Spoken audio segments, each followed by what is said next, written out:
Hello, and welcome to the Best Practice Network Apprenticeship Podcast. I'm Tasha Singleton, the program lead for Early Years Senior Leaders Apprenticeship, and I am joined today by my co-host, Emma Minchella, who is our curriculum manager for personal development and enrichment. Is that correct, Emma? Yeah. That's excellent. Congratulations on your new role. I can't think of anybody more deserving. Thank you. Thank you. It is a mouthful. I keep forgetting. It is. Well done for remembering it. I do, and that's because it's very impressive, and I'm very, very happy for you. Biggest fan here. So today's episode explores one of the most important leadership responsibilities that we have, and it often gets reduced to a spreadsheet exercise: budgeting. And I can hear everybody out there in the audience. Oh, boo. Yep. Finance. How are we going to do this? We're robbing Peter to pay Paul. That's normally what it is. I'm hoping we can flip that conversation on the head today. We're moving because we're going to move beyond operational discussions and about costs and controls. We want to examine how budgets can be used strategically to drive innovation, to reflect organizational values, support long-term sustainability. And we know sustainability is a big thing now. A lot of massive, big topic of conversation. And we want to maximize impact because ultimately a budget isn't just a financial document. It's one of the clearest expressions of a setting's priorities. Yeah. And today, to join us in this conversation, we are joined by Benjamin Wire, who is the Ops Director for Chateau Beaumont, and he is also a director of the Woodlands Nursery School. Ben, welcome to our conversation today. Good morning. How are you? I'm good, thank you. Do you want to just give us a little background about Chateau Beaumont and your role in the nurseries too? So Chateau Beaumont's a family business that started over 25 years ago. Basically, we take UK schools out to France and we welcome French schools to the same centre to give them an enriched language program, I guess. But we own the buildings, we organise the transport. There's a lot of cash coming in lots of different directions, so budgets are really important.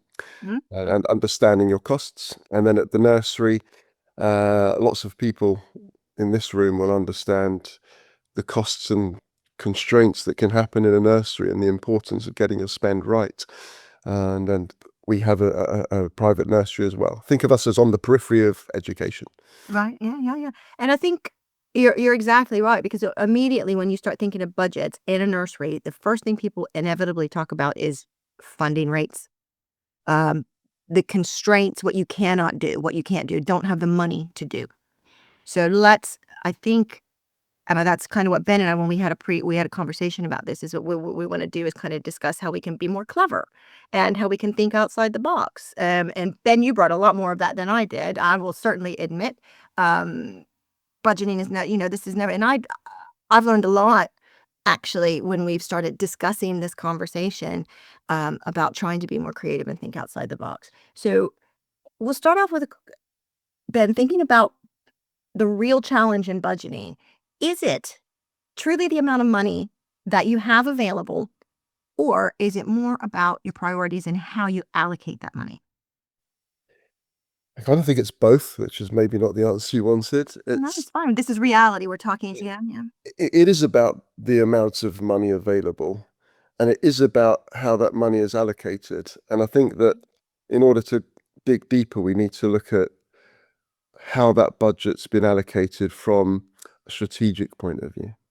I think one interesting quote is, it's not really a quote. In 1922, McKinsey, he introduced budgeting as kind of management technology where he was trying to centralize executive control. And I don't think that budgeting's ever really escaped that box. We think of it as something very, very top down and something we have imposed upon us by outside forces or by a management team that is distant and not engaged in the realities of our day. And it's important to try and escape that negativity, I think, in order to answer both. The one kind of quote I like is a guy called Simon Colkin, who wrote a thing called Managing for Better, and he decided that the opposite of top down isn't really bottom up, but actually outside and inside, whereby the risk of a budget, if it's being imposed from above and you're not attacking it and challenging it actively, means that you're facing your managing director or your management team and you're not actually facing your client. So in a nursery, if budgeting is the whole relationship of budgeting is not set well, you can end up with a situation where we have an EYFS saying that you're child-centric, but your leadership team has actually got its back to the client and the children and is busy facing the organization trying to tick financial boxes. And that happens a lot. I don't know, Emma, have you ever had, I've certainly had that where I've had finance directors involved and I'm battling for things and they're going, no, we need, I totally, I agree with you there, Ben. I think it's such a tough topic. I recently went to a business seminar with Nursery World, and one of the most prominent kind of discussions that we had was the cost of a child. And, you know, some boroughs, such as Rutland, were on sort of £5.71 for a child per hour, in contrast to London Borough Camden, which was £9.23 per hour. And you could see the frustration and the difficulty that within the country regionally that is faced, particularly with funding, and how important that funding is for the success of different PVIs. And it does cause constraints, particularly when you maybe are on that lower end. Ben, just to put to you, just thinking about those budget constraints, how can we utilise them more as a drive for innovation rather than an excuse for limitation? We can't change what's happening above us.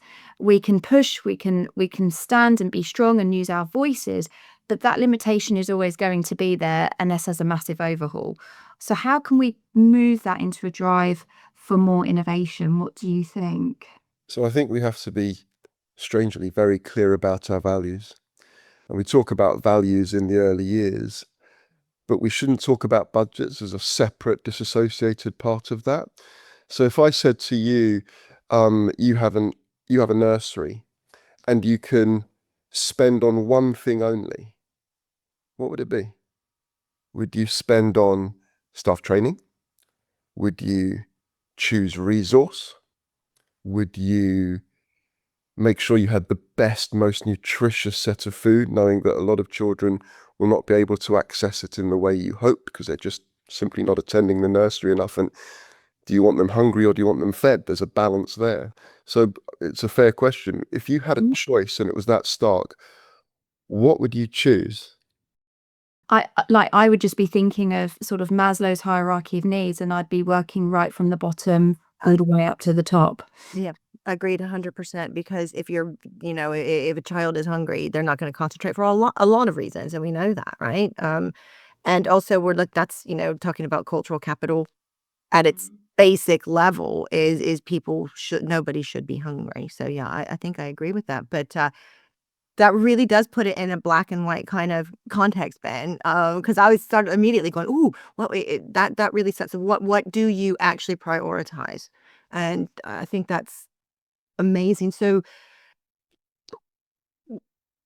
what about then, and you've got like a high value option or an opportunity to implement something into your setting that sits just outside of your budget.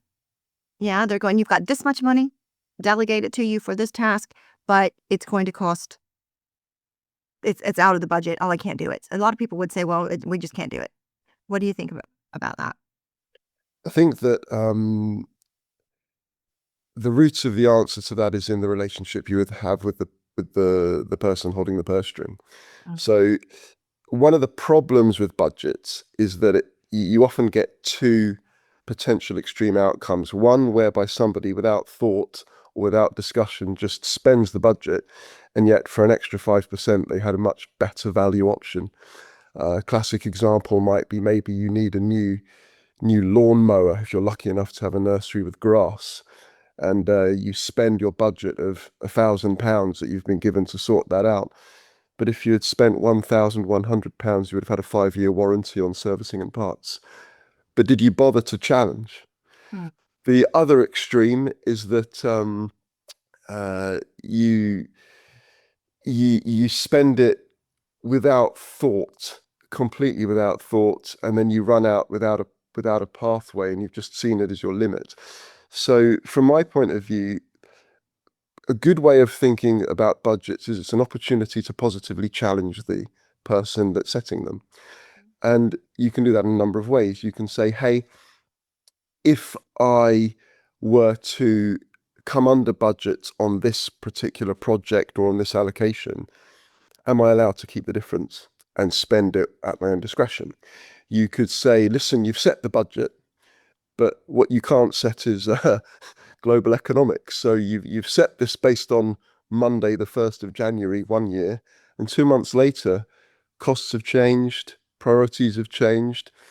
If your priorities have changed strategically slightly because your demographics shifted, did anybody think to go back and reassess the budget? Because the basis on which it was written has shifted slightly.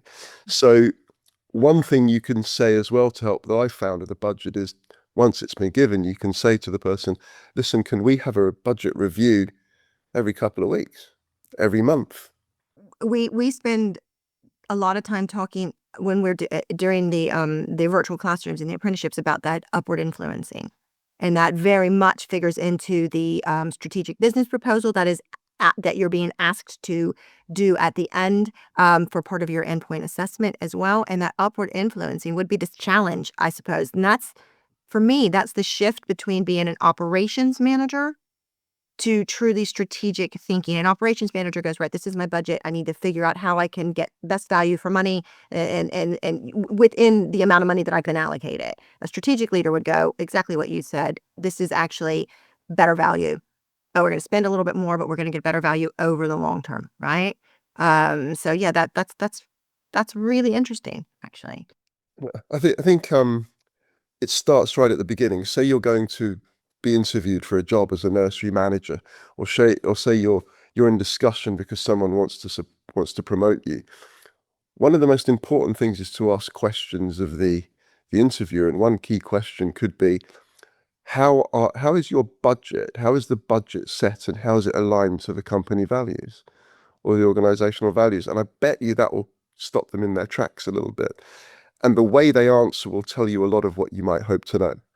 Your second question could be, how much discretion do I have in that budget? How is that budget set?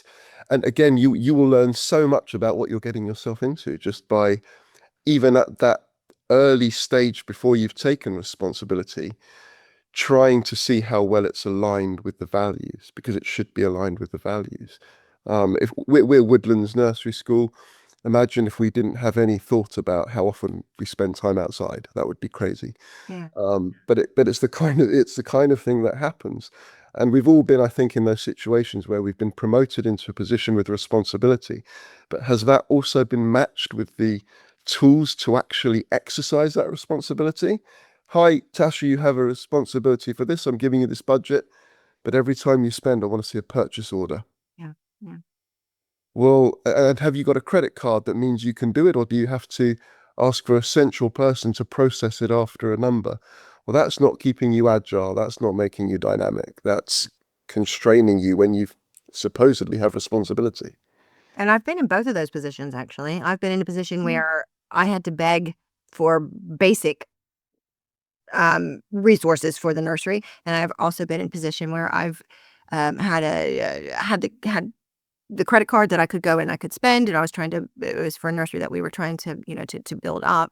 And somebody said to me on one of my virtual classrooms, actually, her approach to budget management is it is a lot easier to ask for forgiveness than it is permission. It's true. But hopefully those people who put you in that position trust you enough to understand the decisions that you're making and that you can justify. We spend a lot of time talking about being able to justify the decisions that you've made. And as long as you can justify, then But I think it goes back to what you were talking about with those organizational values and mission.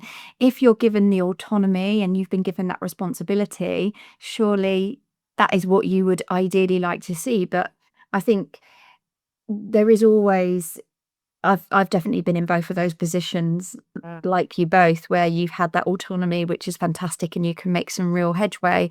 But when you have those restrictions, it can make your job really hard. Really, Yeah. really hard. I think that's why it's important to have that relationship and the conversation, and that allows you to do one key thing. And I always think that it's really important to frame any suggestion you make to someone who has greater control over the budget than you. Frame everything in terms of return on investment.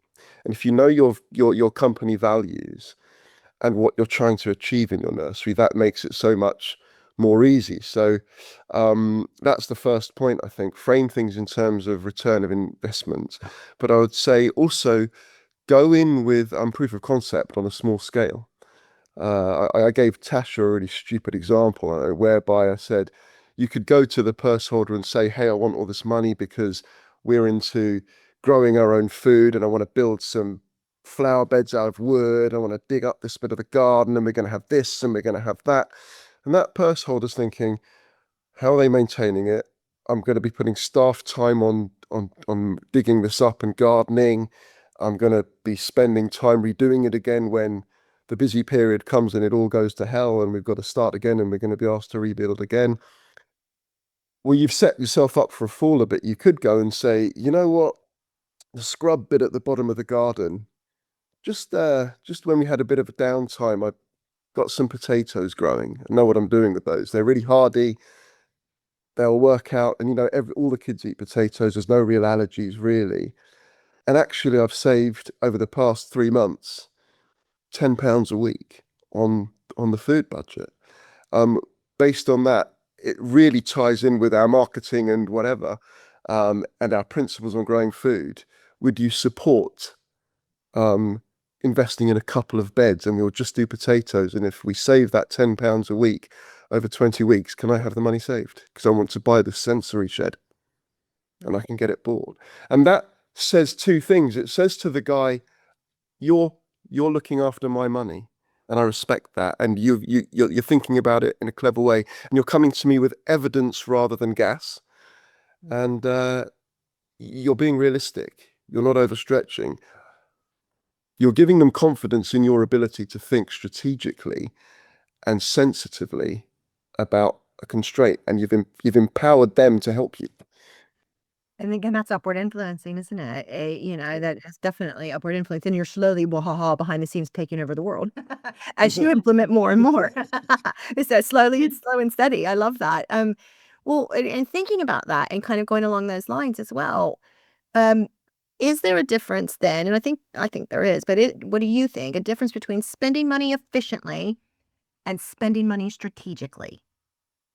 I do, and it's a very broad brush. I think for me, and I can only speak for me, if I'm spending strategically, normally I've got a longer term goal or a more sustainable goal in mind. So if I'm spending it efficiently, maybe it's something that I need to do weekly. It might be the food budget. Where am I getting my food from this week? And so I'm trying to be efficient to maximize the return on the investment for that. If I'm spending strategically, it tends to be a bigger number, but I'm trying to work out that I'm going to get a long-term benefit over time. And I'll give you I think it's a good example. In the chateau at the moment, one of our fire alarms in one of the buildings it's due to be replaced because it's a part that you can no longer find. And I've gone and planned the budget for the year and I've factored 15,000 euros for that fire alarm system. The cheapest quote has come back at 29,000. And that's potentially 2 seasonal staff members. That's half the food cost of the year. And so immediately I've got to think, well, this is now a strategic discussion. And how can I get that number down? But also, can I talk to the supplier who we know very well? And can I actually pay over 2 or 3 years? And then I could pay in a certain way that allows it to offset it against other costs. So that kind of planning is really strategic because it will mean we won't need to spend any money on that fire alarm for about 15 years. But then in the food budget, I was looking at the food for the chateau recently, And food in France is horrific. It's the highest in Europe. Also delicious, but okay. It's also delicious. Yeah. But we're looking at local producers, which will improve our kind of footprint because it's not coming from miles away. It'll be That social responsibility, yeah. greater cost in the moment, but actually per unit, but actually we think we'll have less wastage. You know. So, and there's a lot of money that goes down the drain, basically, that's with food waste. Absolutely. So I suppose just summing up, efficiency is focusing on getting the best price. Correct. And strategy is very much about getting the best outcomes. Exactly. That's exactly how I frame it. Yeah. And I just found it really interesting because obviously right now we're focusing on one thing that you're doing to fund your organisation at the moment. With obviously that's an important thing. It's health and safety. We know that that would need to be a priority. And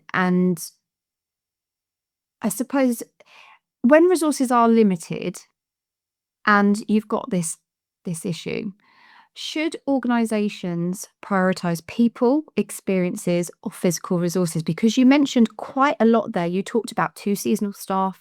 You talked about potential experiences, having that local community bringing that food in rather than going wider.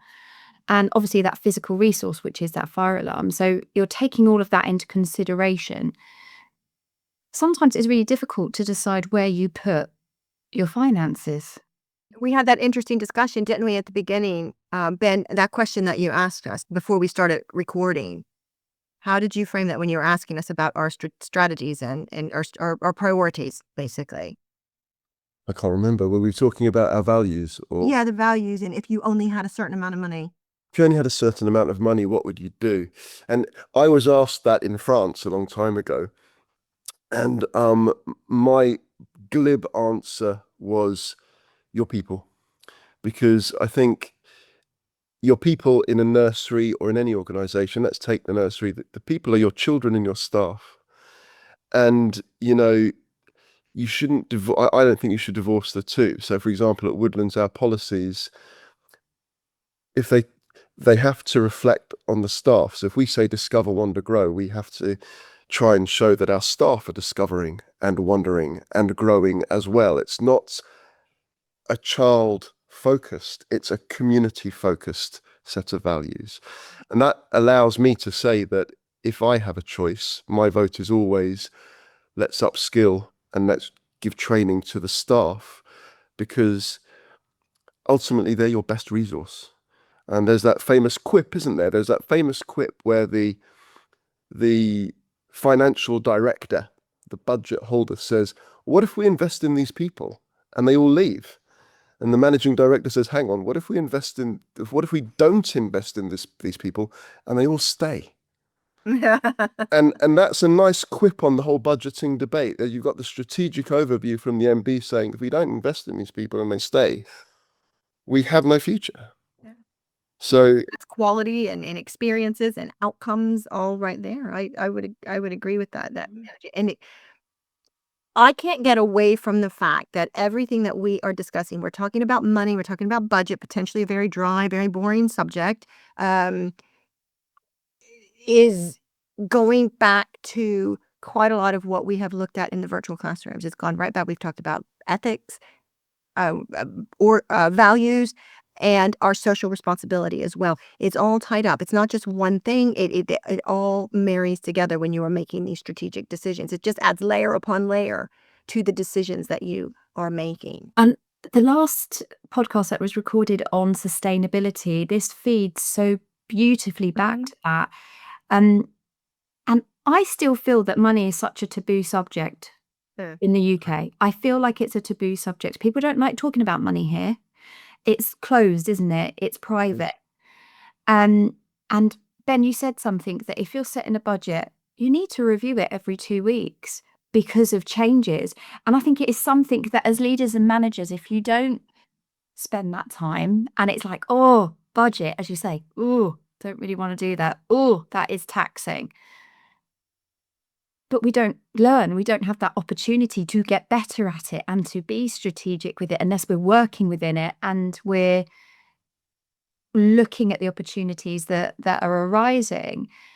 Tasha, I know your next question is around profit and purpose. Yeah, I'm very so and going on and following on from what you said there, having worked in early years, I've heard there's always a lot of grumbling.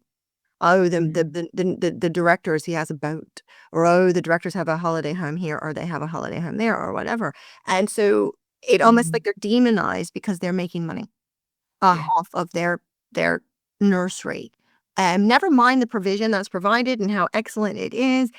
People still get demonized for this. And so I kind of just want to think about profit versus purpose, or profit and purpose. Can they coexist side by side happily? And can you make ethical decisions when, basically you're looking at, you're running a business, you want to make a profit. Unless you run a charity, which is, fair enough, right? Well, I suppose even when you run a charity, you still want to kind of have surplus if you can, but I don't know. What do you Pay your staff well. You want your staff to be happy. You want them to be paid well. You want everything that's right for the children. You want to have in place. What do we think? I think that, kind of to flip it back at you a little bit, I would say that you need profit to be truly purposeful. But I think profit and surplus are synonyms, and we use profit when we're thinking about it as a negative, and surplus when we're thinking about it as a positive. Yeah. I think as well that understanding that, say you're an owner and your profit is derived from sensibly run economies of scale where people are empowered, then that's a good thing. It brings stability, it brings opportunity. If you're basically asset stripping your own nursery because you're making your money from cost cutting, then that's bad profit. That's bad profit. And so there's this idea that making money through positive investment is much better than just cost cutting to give a minimum. And it's that idea that, minimum compliance versus best practice, and we can all plot our organization at somewhere along that spectrum. And I would hope that in nurseries, most of us are absolutely pushing for best practice with the resources available rather than minimum compliance because it's easy. I can give you a couple of examples about purpose and profit. Have you heard of the Purpose Coalition, which is led by the Right Honourable Justine Greening? I have not, but I'm going to write it down. Tell me that again, because I like to research things that I don't know. The Purple Coalition with the Right Honourable Justine Greening, they have 15 points for organisations to join, and the idea is that you demonstrate that you lead with purpose, and their first one is the early years. So if you take PGL, the Peter Gordon Lawrence Big Activity Centre Group, they're a member, and they released their impact report back in February, and I was lucky enough to go to Westminster. I was invited to be there for that because of some other stuff that I do in the outdoor space. And what's fascinating is that they were having to make a case of how PGL, that does school trips for primary schools and above, is impacting early years. And their impact was that they were going to help their employees find some flexible time to support early years and childcare in their own private lives. And that was how they did it. Wow. So there's a whole movement that is really interesting to look at. If I look at our own managing director, he killed budgets 20 years ago. He said, I don't want budgets anymore. And we said, whoa, how do we work? And he said, the purpose of the budget is to get the best value return on investment for spend and to be able to predict. And he says, you don't need a formal budget. You just need conversation.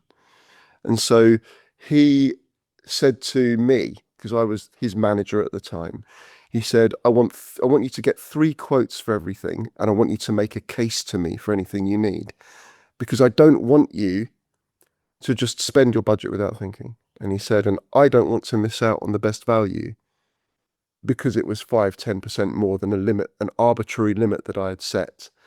And then he said, I don't want you to spend all the money on the food budget when there's an opportunity suddenly out of nowhere for a really good opportunity. I mean, one of the criticisms of McKinsey by a guy called Steve Denning, there's a good Forbes article a guy called Steve Deming, and it said the problem with using budgets to centralize executive control is it kind of doesn't work if there's suddenly a great unexpected purchasing opportunity that you can't take advantage of. And that's what my manager was saying to me. So I was very, very lucky that I had such a very forward-thinking person. And still today, we don't have budgets and we don't have them at the nursery. We know what's too much and we know what we want to spend, but our manager at the nursery knows she can ring and say, oh my God, I've just seen this. What do you think? Can we quickly run the numbers? And we're available for that. And you've given her that autonomy to be able to do her Correct. look for those horizon scan for those opportunities that might come available. She's allowed to challenge any budget decision that we say. She'll say, you say you don't want to spend more than this on food this year, but what if I do that? Then I can solve that. And we say, trial it for a month, get some data, trial it. So presumably this is out of, dare I say, surplus. So you've got your running costs that are not really, I mean, you might be able to negotiate rates and things like that, but generally speaking, your staff bills and things like that, that's money that has to go out. And then it's what's left is what you're talking about using, right? Because we do have to we have to consider operational costs. Yeah. You know. We're not just firing from the hip, but Right. But at the same token, we don't have a budget in the traditional sense. No. Yeah, I think that's so interesting. And do you know what? You've kind of changed my opinion on, but this has been really interesting. You have taken a topic and you've made it very interesting. You've given me so much to think about as well. And I love when I get challenged in my thinking. Thank you so much for coming on and talking with us today, Ben. I really enjoyed that. And I want to thank you as well, our listeners out there, for listening to this episode. If you could leave a review or a comment on your favorite podcast platform, then it helps us to spread the word and improve the quality of early years apprenticeships.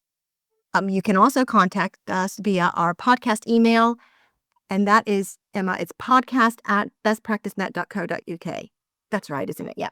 So if you have any feedback or any suggestions for the show, we might revisit them in future episodes. So join the conversation. Let us know what you think. What are your thoughts? Do you have any questions or insights for others that you would like to share? Let us know. And that's all for this episode. Until next time, take care and goodbye.